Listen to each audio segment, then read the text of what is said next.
Aujourd'hui, on va parler d'un sujet qui fait mal, pas à la santé, mais à l'ego, la varicocèle. Vous avez fait votre spermogramme, vous l'avez lu dans la voiture en sortant du labo, et là, c'est le drame.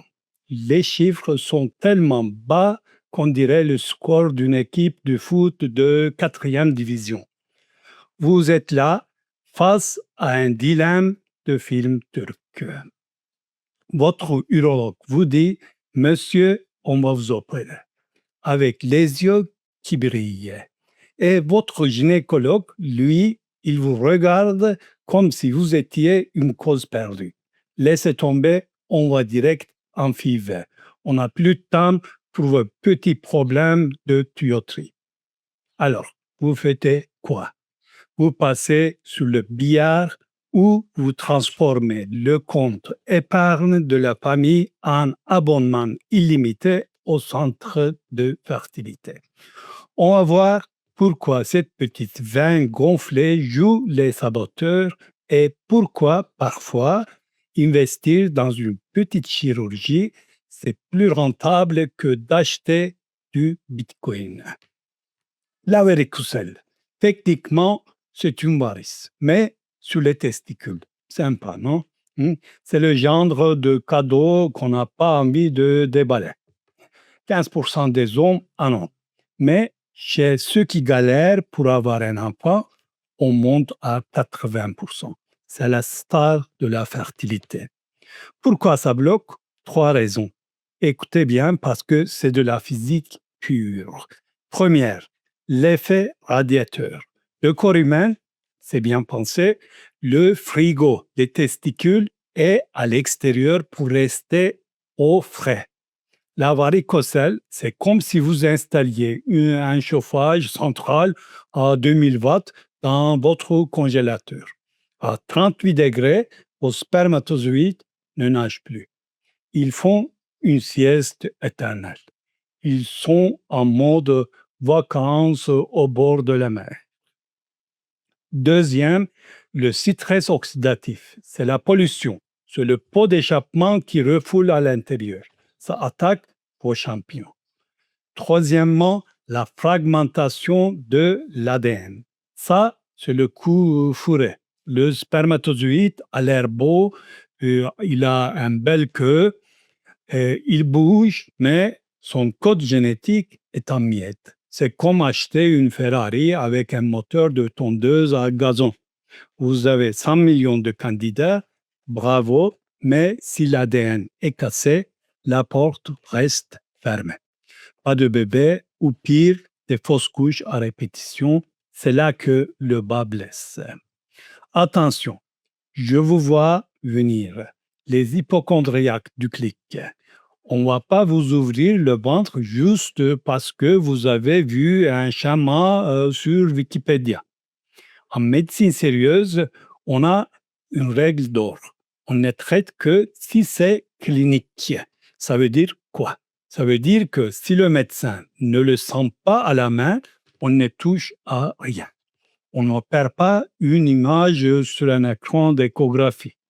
Si on commence à opérer tout ce qu'on voit sur l'écran, on va finir par opérer les pixels.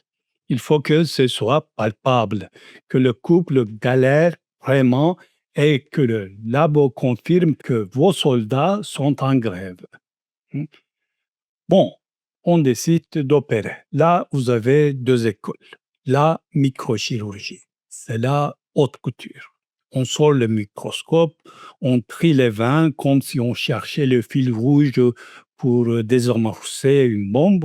C'est précis, c'est propre, le risque de complications est proche de zéro et la varicocèle ne revient pas nous dire bonjour 2 ans plus tard. C'est le gold standard. L'embolisation, c'est pour ceux qui disent docteur, pas de cicatrice, j'ai peur des aiguilles. On passe par une petite veine et on bouche le tuyau avec des petits ressorts. C'est rapide, c'est high-tech, mais attention, le risque que ça revient est plus élevé. C'est un peu comme mettre un chewing-gum sur une fuite d'eau. Ça dépend, mais c'est pas de l'orfèvrerie.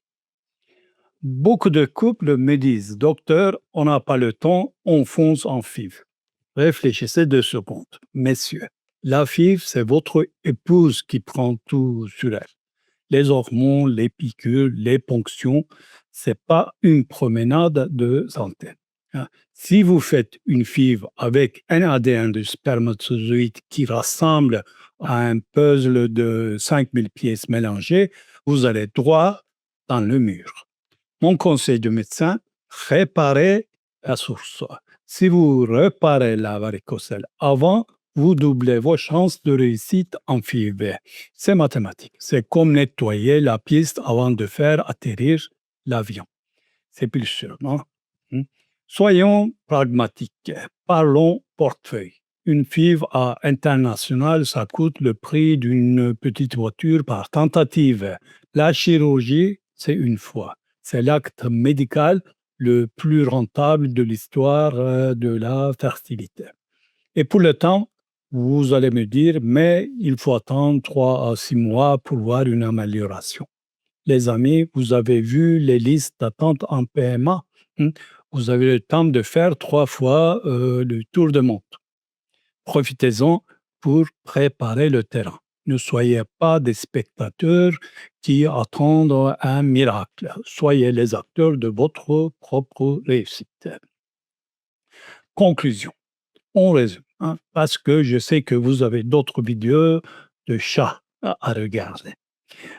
1. Passez au billard. Si vous êtes jeune et vous voulez que la nature fasse son boulot. 2. Allez en FIV direct si l'horloge tourne vraiment pour madame. 38 ans ou et plus. Ou s'il y a d'autres gros soucis. Faites les deux si vous avez déjà raté des FIV. On répare le moteur avant de relancer la course. Prenez soin de vous. Parlez-en à de vrais spécialistes, pas à votre voisin qui connaît un mec. Si ça vous a aidé, mettez un pouce bleu. Abonnez-vous. On se retrouve bientôt pour parler de vos hormones et là aussi, il y a des choses à dire. Allez, bon courage, les futurs papas. Ciao.